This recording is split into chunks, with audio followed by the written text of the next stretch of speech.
Assalamualaikum warahmatullahi wabarakatuh. Alhamdulillah nahmaduhu wa nasta'inuhu wa nastaghfiruh wa na'udzu billahi min sururi anfusina wa min sayyiati a'malina. May yahdihillahu fala mudilla lahu wa may yudlilhu fala hadiya lahu.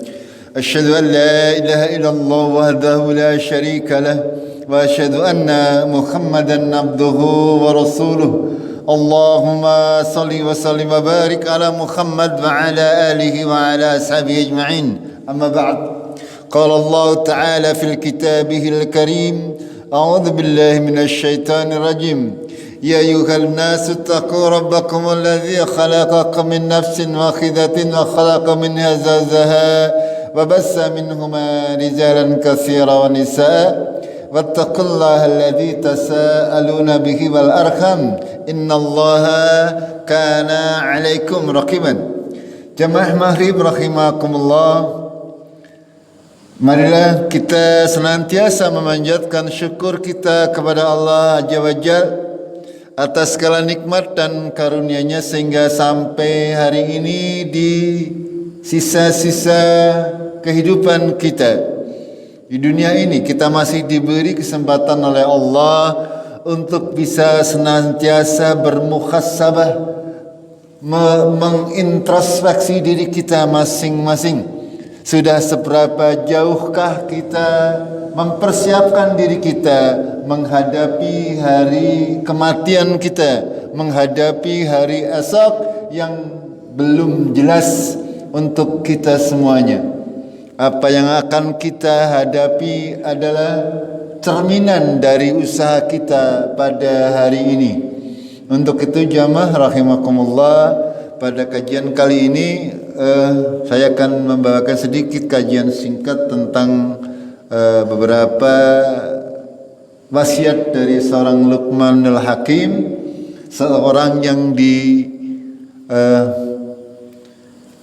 dikenang oleh kaum muslimin seluruh dunia karena memang disebutkan oleh Allah Azza wa Jalla dalam Al-Qur'an, bahkan oleh Allah diabadikan di dalam nama sebuah surat, yaitu surat Luqman.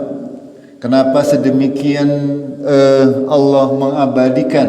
Itu tentulah bukan sesuatu yang sia-sia, tentulah bukan sesuatu yang tidak ada arti dan nilainya. Tentulah itu semuanya merupakan pelajaran yang sangat berharga bagi kita semuanya, agar kita semuanya bisa mengambil ibrah, mengambil pelajaran dari itu semuanya. Jamaah rahimakumullah, sesungguhnya kehidupan ini kita mulai di dalam surat Al-A'raf yang sudah kita pelajari kemarin, kita sudah diberitahukan oleh Allah bagaimana proses terjadinya kehidupan ini. Bagaimana Allah sudah menciptakan Adam dan Hawa, lalu Allah mentakdirkan anak cucu keturunan Adam sebagai orang-orang yang mendiami dunia ini, mendiami bumi ini untuk menjadi khalifah-khalifah, untuk menjadi pengganti-pengganti yang memakmurkan bumi dan memegang semua amanah yang diberikan oleh Allah kepada kita. Tidaklah itu semuanya Allah ciptakan untuk sebuah hal yang sia-sia. Tentu semuanya itu mengandung hikmah. Jemaah rahimakumullah, kita akan sedikit pelajari tentang kisah Luqmanul Hakim yang diabadikan oleh Allah dalam surat Luqman mulai dari ayat yang ke-12. Allah berfirman, "A'udzu billahi minasyaitonir rajim. Wa laqad atayna Luqman al-hikmah an yashkur lillahi wa may yashkur fa innama yashkuru li nafsihi wa man kafara fa innallaha ghaniyyun hamid." Jemaah rahimakumullah, dari ayat yang mulia ini, ayat yang sangat singkat ini, kalau kita kaji sangatlah dalam maknanya. Pada kalimat yang pertama, walaqad ataina Luqman, sungguh kata Allah telah kami berikan kepada Luqman. Luqman itu siapa? Apakah dia seorang rasul? Apakah dia seorang nabi? Ternyata menurut para ulama dia bukan seorang rasul maupun seorang nabi. Ya, akan tetapi namanya diabadikan oleh Allah di dalam Al-Qur'an. Dia manusia biasa, akan tetapi oleh Allah beliau ini diberi yang namanya Al-Hikmah. Jadi Al-Hikmah ini bisa diberikan kepada siapa saja yang Allah kehendaki. Dalam ayat yang lain Allah berfirman, "Wa may yu'tal hikmata laqad utiya khairan katsiran." Ya, barang siapa yang diberi hikmah oleh Allah, sungguh dia mendapatkan kebaikan yang banyak, karunia yang banyak. Apa itu hikmah? Bahkan Rasulullah Sallallahu Alaihi Wasallam merintahkan kita untuk senantiasa berusaha memohon kepada Allah agar diberi hikmah secara mudah. Yang namanya hikmah itu adalah mengetahui yang benar itu adalah benar dan menempatkan segala sesuatu sesuai dengan tempat dan kondisinya. Itu yang namanya hikmah. Mengetahui yang benar adalah benar dan yang salah adalah salah. Dan ketika ada permasalahan di dalam segala macam, dia bisa menempatkan segala sesuatunya sesuai dengan porsinya. Ini namanya hikmah. Dan ini tidak semua manusia diberi hikmah. Ya. Orang kadang-kadang berusaha memahami Al-Quran. Dia sudah bisa menghafal berjuz-juz Al-Quran. Akan tetapi banyak di antara mereka yang tidak memahami hikmahnya. Ya. Apalagi untuk orang-orang yang tersesat di jalan Allah Azza wa Jalla. Mereka bahkan tidak tahu mana yang benar, mana yang salah. Bahkan banyak di antara manusia yang menganggap kadang mereka menganggap yang salah sebagai sesuatu yang benar, yang benar dianggap salah. Nah, ini ya. Makanya hikmah ini sesuatu yang mahal harganya. Makanya Rasulullah mencontohkan kepada kita dalam sebuah doanya ya, untuk menjadikan kita orang-orang yang mengetahui yang benar adalah benar dan berusaha untuk mengikuti kebenaran tersebut dan menunjukkan kepada kita semuanya yang batil adalah batil dan berusaha untuk menjauhinya. Doanya panjenengan hafal nggih? Pripun? Hafalan mboten? Dihafalkan ya. Arinal haqqa haqqa arjuna tibaa wa arinal batila batila arjuna istinaba. Itu seperti itu. Rasulullah mengajarkan seperti itu. Dalam rangka apa? Dalam rangka mendapatkan hikmah. Hikmah ini pemberian dari Allah Azza wa Jalla. Tidak cukup orang itu bersekolah tinggi. Tidak cukup orang itu berusaha memahami Al-Quran. Kalau Allah tidak memberikan hikmah, dia tidak akan bisa memahami Al-Quran dengan pemahaman yang benar. Ini maknanya. Belum lagi nanti dalam aplikasinya, dalam kehidupan sehari-hari, dalam kehidupan beribadah. Berapa banyak orang yang bersahadat, ya, la ilaha illallah, akan tetapi pada prakteknya mereka berbuat syirik kepada Allah dalam perkara ibadahnya. Berapa banyak orang-orang yang bersaksi bahwa Muhammad adalah Rasulullah, akan tapi mereka bahkan membenci sunnah-sunnah Rasulullah. Ini ya. Hikmah ini meliputi keduanya. Pemahaman akan kebenaran, ya, pemahaman akan kebenaran dan juga mengaplikasikan kebenaran sesuai dengan porsinya masing-masing. Itu namanya hikmah. Kedua dalam perkara agama ini, ya, hikmah ini sangat penting. Karena memang sangat banyak orang-orang yang mereka hanya memahami agama berdasarkan pemikiran mereka sendiri. Karena kebenaran ini adalah kalau di dunia sifatnya nisbi, ya. Nisbi artinya tidak mutlak. Ya, semu, kebenarannya semu. Benar menurut kita belum tentu benar menurut orang lain. Benar menurut orang Cikadu belum tentu benar menurut orang Cikole. Ya, benar menurut orang Indonesia belum tentu benar menurut orang di luar Indonesia. Makanya harus ada yang namanya kebenaran universal. Kebenaran yang bisa diterima oleh seluruh umat manusia, bahkan oleh seluruh makhluk hidup yang ada. Yaitu dari Allah Azza wa Jal. Al-haqqu mir rabbik. Kebenaran itu datangnya dari Tuhanmu. Itu. Makanya di dalam perkara agama ini tidak bisa semua yang mengaku benar itu benar, tidak bisa. Gimana betul? Pasti yang benar itu salah satu. Pasti. Ya. Kalau semuanya mengaku benar, itu menurut benar sesuai dengan kebenaran yang dia yakini sendiri. Ketika terjadi perselisihan, perpecahan, ya, tidak bisa dikatakan semuanya benar. Yang bisa dikatakan benar kalau sesuai dengan perintah Allah dan Rasulnya. Yang bisa dikatakan benar kalau sesuai dengan Al-Quran dan As-Sunnah. Itu seperti itu. Ya. Jadi hikmah ini adalah kemampuan untuk mengetahui kebenaran yang hakiki. Dan juga kemampuan untuk mengaplikasikan bahasa Jawanya apa ya, Angel?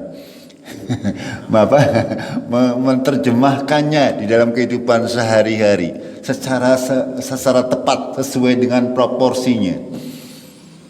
Itu. Karena memang tidak semuanya manusia diberi hikmah oleh Allah.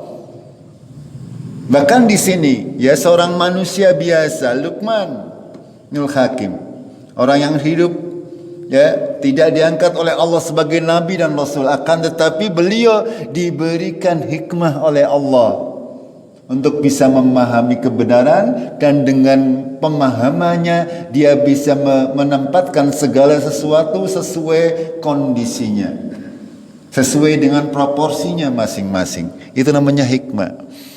Ya.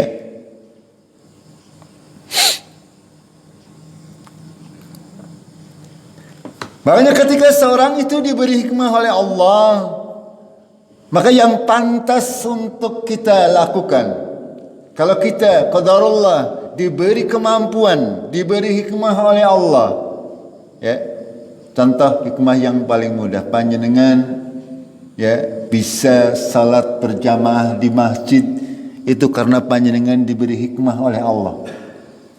Hikmah kebenaran bahwa pahala salat berjamaah itu berlipat-lipat, itu hikmah ilmunya. Dan bisa menempatkan atau bisa berjalan, ya, melangkahkan kaki untuk menuju masjid. Ini hikmah berikutnya. Ya, menempatkan segala sesuatu sesuai dengan porsinya. Tidak semuanya orang memandang bahwa hal tersebut adalah sebuah kebaikan. Ini permasalahan yang harus kita fahami. Makanya di sini Allah melanjutkan dengan kalimat anishkur lillah, ya. Agar supaya mereka bersyukur, agar supaya Luqman khususnya dalam kalimat ini, dalam ayat ini adalah bersyukur kepada Allah, ya, bersyukur lillah. Ya, kata para ulama, kenapa menggunakan kalimat lam di depan kata Allah, ini pengkhususan, ya. Pada hakikatnya yang pantas untuk disyukuri, ya, adalah hanya Allah Azza wa Jalla. Panjenengan diberi kemampuan untuk bisa beribadah, itu hanyalah karena pemberian dari Allah. Bukan karena panjangan pinter, bukan karena panjangan alim.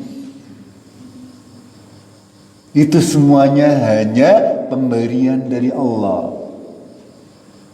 Makanya pada hakikatnya yang pantas untuk kita ucapkan terima kasih dan syukron adalah Allah Tabarok wa Ta'ala di dalam setiap keadaan. Karena pada prinsipnya manusia ini oleh Allah disebutkan sebagai makhluk yang sangat tidak tahu berterima kasih, ya. Innal insana li rabbihi lakanud. Apa maknanya? Sangat ingkar dan tidak berterima kasih kepada Allah. Sudah diberikan kehidupan yang serba mudah. Ya, panjang kalau menghitung-hitung rahmat Allah, menghitung-hitung nikmat Allah, tidak mungkin kita bisa menghitung nikmat Allah. Ya, untuk bisa bernafas saja, panjenengan bisa hitung sendiri dari pagi sampai pagi lagi berapa oksigen yang panjenengan hirup. Angger nang puskesmas aja kudu bayar pirang ewu nggih. Itu seperti itu.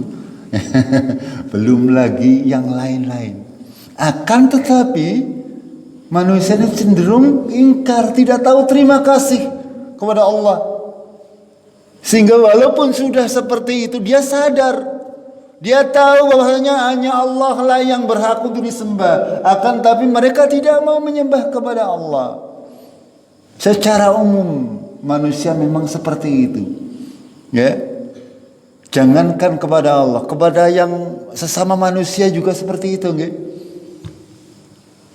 Kadang kalau diberi kebaikan oleh orang lain, ya diingat-ingat, ya kebaikan yang banyak, mereka kadang lupa. Tapi kalau diberi keburukan yang satu saja, biasanya diingat seumur urip. Gimana betul? Satu keburukan diingat, ya, sehingga kebaikan-kebaikannya itu dilupakan. Itu tabiat manusia seperti itu, ya. Ingat kepada Allah hanya ketika terjadi musibah. Ketika terjadi musibah tembe kemutan sing gawe urip. Itu padahal musibah tersebut datang kepada kita setelah nikmat-nikmat yang luar biasa banyak. Ketika terjadi musibah apa saja, panjenengan hitung antara nikmat dan musibah, kira-kira akeh endi. Tapi sing dikemutan, sing demut-emut, musibah tok. Ini tabiat manusia itu seperti itu. Karena kata Allah dalam lanjutan ayatnya, "Wa may yashkur fa innama yashkuru li nafsihi." Karena barang siapa bersyukur sejatinya dia bersyukur kepada dirinya sendiri. Ya. Ketika kita bersyukur pada hakikatnya adalah kita bersyukur, berterima kasih kepada diri kita sendiri. Akibatnya kembali kepada kita. Ketika kita menjadi hamba-hamba yang pandai bersyukur, itu akan kembali kepada kita. Karena apa? Karena Allah memang tidak membutuhkan syukur kita. Allah Azza wa Jalla tidak membutuhkan kita sama sekali. Sering saya sampaikan, paribasane wong secikadu langkah sing gelem salat ora masalah. Emang gue pikirin kata Allah. Gimana betul? Ya panjenengan mau kafir semuanya, emang gua pikirin. Itu Allah Azza wa Jalla. Allah hanya kasihan kepada kita semuanya. Makanya diberikan ilmu. Diajak oleh Allah untuk menjauh dari azabnya Allah. Ya, bukan Allah butuh, bukan Islam butuh panjenengan. Lah. Tidak sama sekali. Kita yang butuh kepada Islam. Kita yang butuh kepada Allah. Kita yang butuh kepada kasih sayang Allah.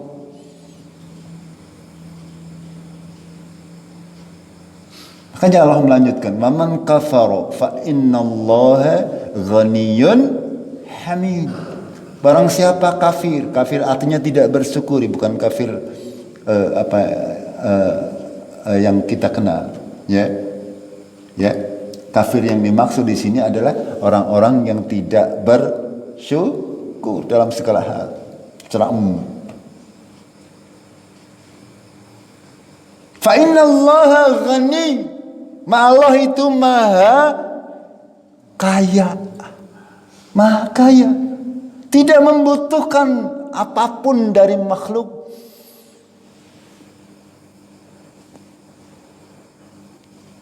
Jangan pernah menganggap ketika panjenengan memberikan sedekah itu panjenengan memberi manfaat kepada agama Islam. Lah.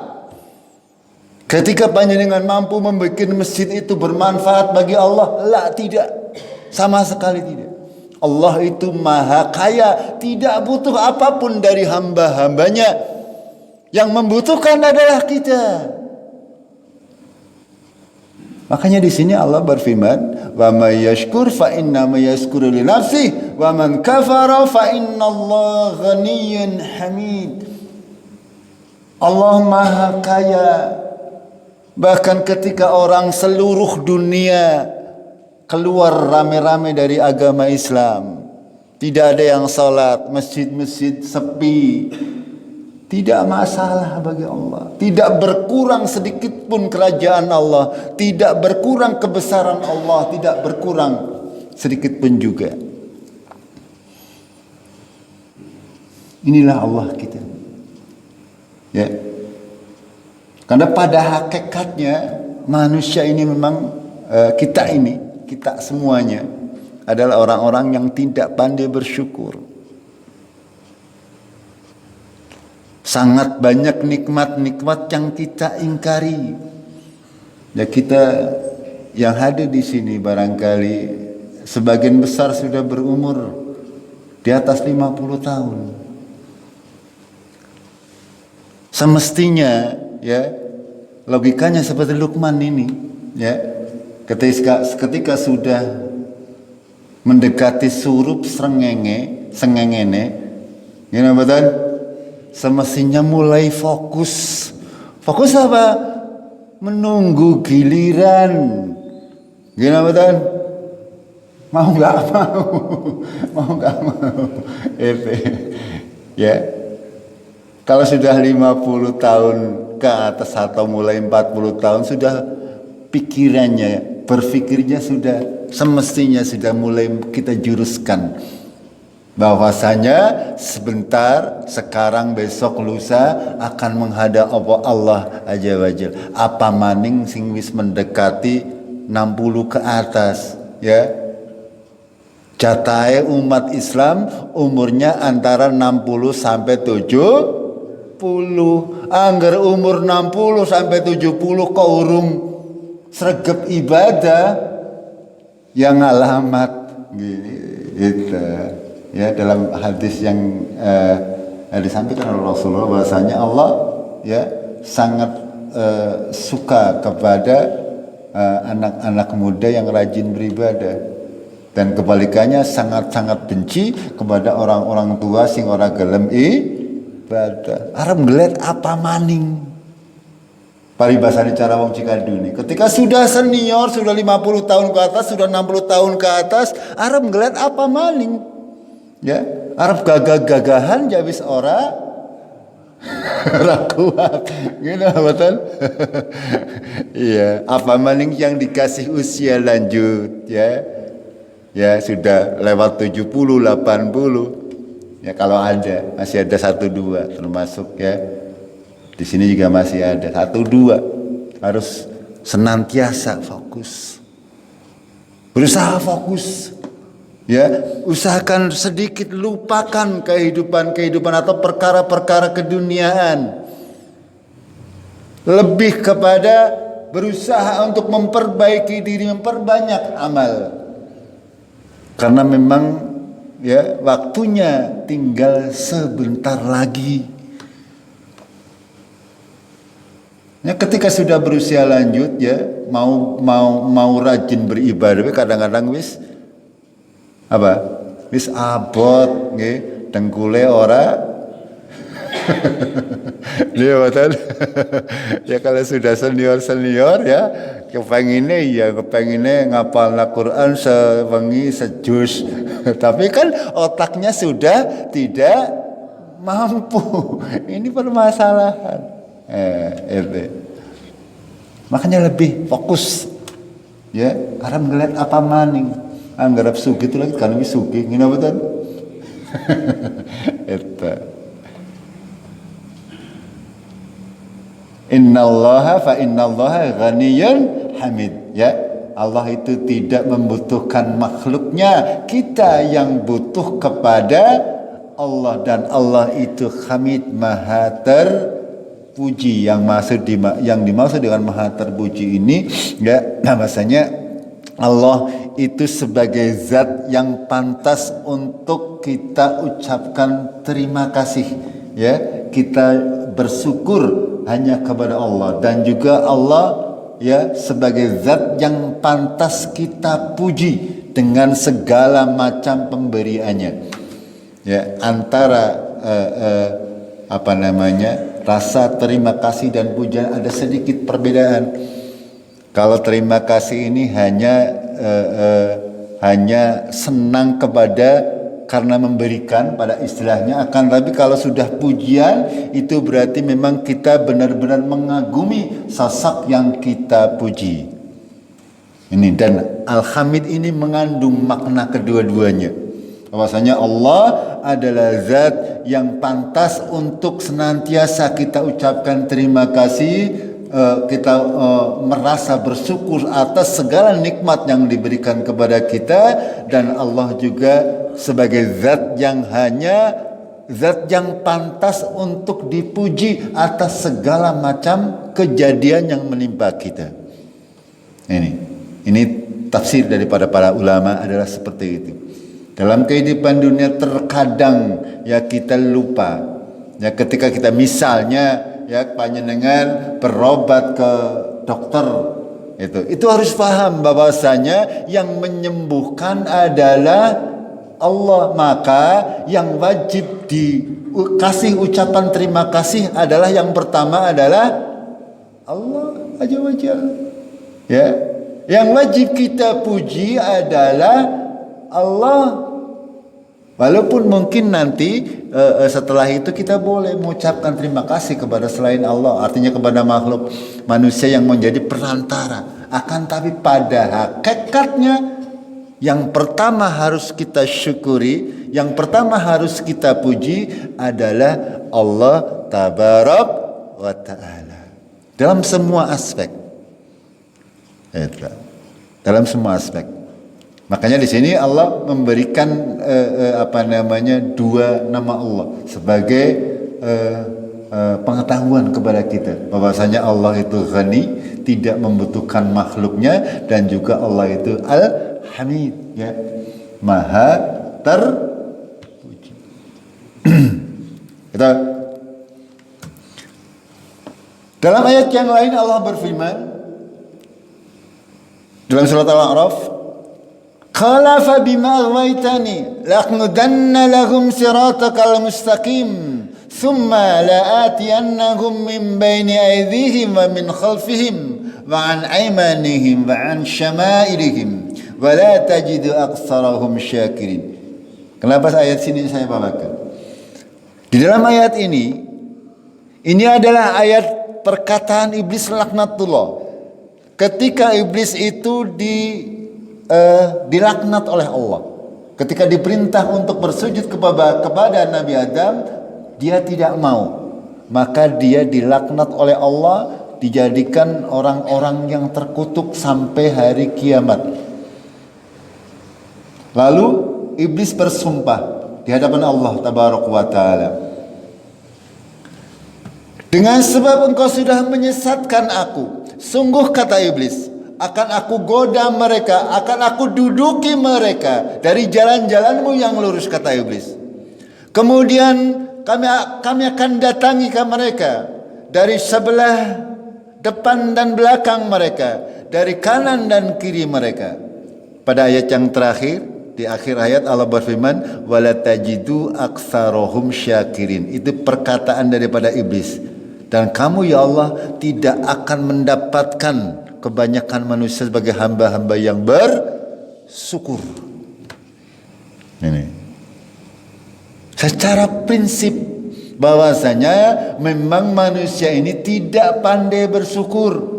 Dan syaitan dari kalangan manusia dan jin berusaha untuk membuat orang-orang atau manusia semakin jauh dari rasa syukur.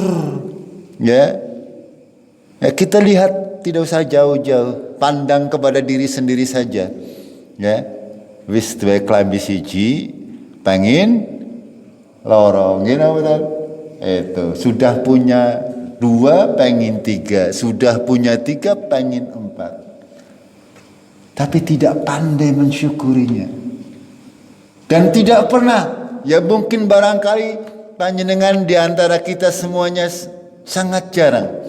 Sangat jarang yang ketika mau makan, bisa makan, lalu dalam hatinya mengucapkan alhamdulillah, aku asita yang mangan, asita yang merasakan kenikmatan, ya, sing jenenge sambel ya pedas, petai ya enak. Itu misalnya seperti itu. Ketika kita merasakan seperti itu, ya, kita harus ingat bahwa ini semuanya adalah nikmat dari Allah Azza wa Jalla. Tapi terkadang manusia itu kebanyakan mereka lupa, angger lagi diberi kenikmatan, diberi kesehatan, itu mereka menganggap bahwa itu semuanya adalah sesuatu yang biasa. Ini sehingga kebanyakan manusia tidak pandai bersyukur. Makanya kita berusaha untuk menjadi hamba-hamba yang bersyukur kepada Allah Tabaraka wa Ta'ala. Setiap keadaan, setiap waktu, ya, kita harus menyadari bahwa itu semuanya adalah pemberian Allah Tabarak wa Ta'ala. Jamaah rahimakumullah, kita teruskan. Yang kedua, pada ayat yang ke-13 Allah berfirman, wa idza qala Luqman li ibnihi wa huwa ya'idhuhu ya bunayya la tusyrik billah inna syirka la dzulmun 'adzim. Di antara wasiat Luqman yang diabadikan oleh Allah di dalam Al-Quran, ya, kita masih berbicara, ya, sampai beberapa ayat tentang panjenengan bisa baca sendiri. Ya, dalam surat Luqman dari mulai ayat 12, 13, 14 dan seterusnya. Kita bahas secara lebih dalam. Di dalam ayat ini Allah mengajarkan kepada kita melalui Luqman sebagai orang tua. Kita semuanya adalah sebagai orang tua sekaligus juga sebagai anak. Ngene mboten? Nggih, panjenengan sebagai orang tua dari anak panjenengan dan juga sebagai anak dari orang tua panjenengan yang masih punya orang tua. Pada hakikatnya semuanya punya, akan tapi ada yang masih hidup, ada yang sudah meninggal. Dan dari Luqman ini Allah memberikan pelajaran kepada kita bagaimana semestinya kita menjadi seorang ayah. Ya. Wa idz qala Luqman li ibnihi, kepada anaknya. Luqman berkata kepada anaknya, memberikan wasiat kepada anaknya. Pelajarannya apa? Kita sebagai orang tua wajib untuk senantiasa memberikan pelajaran kepada anak-anak kita. Ini yang harus kita ambil pelajarannya. Wa huwa ya'idhuhu, dan ketika dia mengajarinya, kita wajib sebagai orang tua, sebagai ayah terutama, wajib untuk mengajari anak-anaknya, wajib berwasiat kepada anak-anaknya dalam hal yang baik-baik. Ini pelajaran dari Allah melalui Luqman. Ya, jangan sampai kita sebagai orang tua tidak pernah sekalipun terucap kebaikan-kebaikan kepada anak-anak kita. Jangan sampai kita sebagai orang tua ada anak kita berbuat keburukan, kita diam saja. Dosa besar.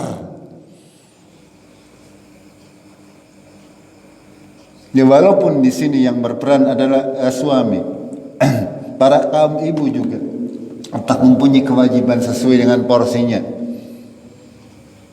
Hanya memang kedudukan daripada laki-laki lebih berat dalam hal ini. Ya. Pelajaran yang pertama bahasanya wajib bagi seorang ayah, seorang kepala keluarga untuk senantiasa memberi pelajaran kepada keluarganya, istri, anak, dan seterusnya. Lalu Allah melanjutkan, ya bunayya, hai anak-anakku. Ini juga mengandung pelajaran. Ya, Luqman memberikan contoh yang baik ketika mau memberikan pelajaran kepada anak-anaknya. Panggillah anak-anak kita dengan panggilan yang terbaik, dengan cara yang lemah lembut. Ya bunayya, ya, atau kalau kita, wahai anakku, wahai ananda, atau pakai bahasa Cikadu, mas, kita sambat dengan panggilan-panggilan sayang. Itu sama, semuanya maknanya sama. Artinya apa? Untuk menarik perhatian anak-anak kita. Ya, jangan biasakan kita memanggil dengan panggilan-panggilan yang buruk. Jangan biasakan anak-anak kita mendengar perkataan-perkataan yang buruk dari kita. Ya. Karena itu semuanya nanti akan membekas kepada anak-anak kita. Ya, ketika ada seorang anak atau seorang anak muda yang perkataannya banyak menggunakan kata-kata sasar, tidaklah salah dia secara mutlak, akan tapi salah. Yang salah adalah kedua orang tuanya. Ya, pasti dalam rumahnya setiap hari dia mendengar yang seperti itu. Gimana betul? Gitu. Kita harus sadar.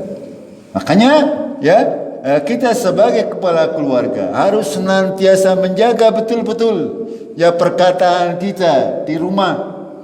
Ya, rumah itu jadikan filter ketika anak ke dalam rumah, masuk ke dalam rumah membawa bahasa pergaulan, ya, membawa bahasa yang kotor, yang kasar, panjenengan tegar. Dan kita berkewajiban seperti itu. Pelajaran apa atau pesan apa yang disampaikan oleh Luqman yang pertama? La tusyrik billah. Luqman mengajarkan kepada anak-anaknya perihal akidah. Jangan sampai kau, anak-anakku dan keturunanku menjadi orang-orang yang syirik kepada Allah. Jagalah tauhid, jagalah Islam, jagalah iman. Ya.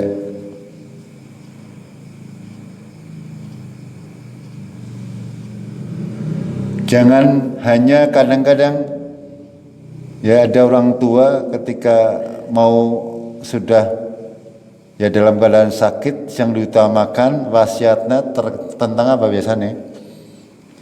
Kok ngernyong mati kayak tanah kayak kok, ini betul. Itulah kita manusia secara umum. Akan tetapi bukan seperti itu, ya. Yang harus kita wasiatkan kepada anak-anak kita, ya. Yang pertama, jangan sampai anak-anak kita menjadi orang-orang yang syirik, ya. Juga seperti perkataan Nabi Yakub, ya, wala tamutunna illa wa antum muslimun. Janganlah kalian mati hai anak cucuku kecuali kalian berada dalam keadaan beragama Islam. Islam. Janganlah kalian sampai mati kok urung tayang sholat 5 waktu secara rutin. Itu yang harus kita sampaikan kepada anak-anak kita. Karena kalau kita tidak seperti itu, ya akan ucul cara bahasa Cikadunya. Agama ini mudah untuk hilang dari generasi ke depannya. Kalau kita tidak mencontoh Luqman ini, ya, kalau kita tidak mencontoh para rasul dan para anbiya bagaimana mereka menjaga anak cucunya agar senantiasa berada di dalam keimanan, berada di dalam keislaman, ya, melalui kalimat-kalimat yang tidak harus sesuai persis dengan apa yang di dalam Al-Quran. Pakai bahasa panjenengan, ya. Pakai bahasa panjenengan boleh. Pesankan kepada anak-anak panjenengan, pada kita semuanya agar senantiasa emut, ya, yang paling utama bagi saya, bagi Bapak misalnya, ya, kamu sudah bisa sholat 5 waktu saja sudah cukup, ya. Sekolah orang perlu pinter-pinter, ya, mau jadi apapun kamu, kalau kamu tidak sholat percuma. Itu contoh, ya. Mau jadi pejabat apapun juga kok ora yang sholat acan percuma. Arab sugih kaya ngapa angger ora sholat percuma. Itu hal-hal yang harus kita wejangkan kepada anak-anak kita, ya. Ini hal yang pertama yang disampaikan oleh Luqman adalah perkara akidah. Jangan sampai kita menjadi orang-orang yang syirik kepada Allah. Jangan sampai kita menjadi orang-orang yang tidak berakidah beragama Islam, ya. Karena hanya Islam agama yang diridhoi oleh Allah. Karena hanya Islamlah agama yang dibenarkan oleh Allah. Dan kita juga mohon agar anak-anak kita senantiasa berada dalam akidah yang benar tentang Islam ini. Karena memang, ya, kita tahu, ya, semuanya mengaku beragama Islam. Akan tapi dalam prakteknya, pada kenyataannya banyak yang berbeda-beda. Gini betul? Napa kabehan bener napa kira-kira? Ya, orang Islam banyak sekali perbedaannya. Apakah kabehan benar? Apa semuanya benar? Menurut panjenengan bagaimana? Benar kabeh apa ora? Tidak. Bagaimana bisa mengatakan tidak? Rasulullah sallallahu alaihi wasallam bersabda demikian. Agama Islam akan terpecah belah menjadi 73 golongan. Semuanya masuk neraka kecuali satu golongan. Itu.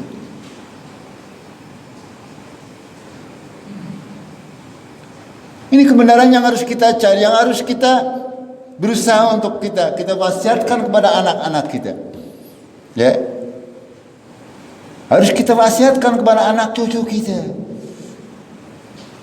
Agar supaya selamat di dunia wal akhirah.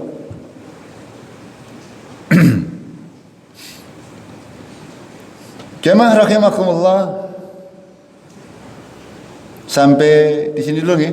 Ya, 2 poin ya dari nasihat Luqman Al-Hakim. Ya, ini ada sampai ayat yang beberapa itu banyak sekali. Ya, pelajaran-pelajaran yang harus kita senantiasa berusaha untuk mentadaburinya agar supaya kita semuanya memiliki keyakinan yang mantap ketika beribadah kepada Allah Azza wa Jalla. Ya, kita tidak boleh beribadah dalam keadaan ragu. Ya. Tidak boleh kita mengikuti sesuatu yang tidak kita miliki ilmunya. Wala taqfu ma laisa laka bihi ilmun.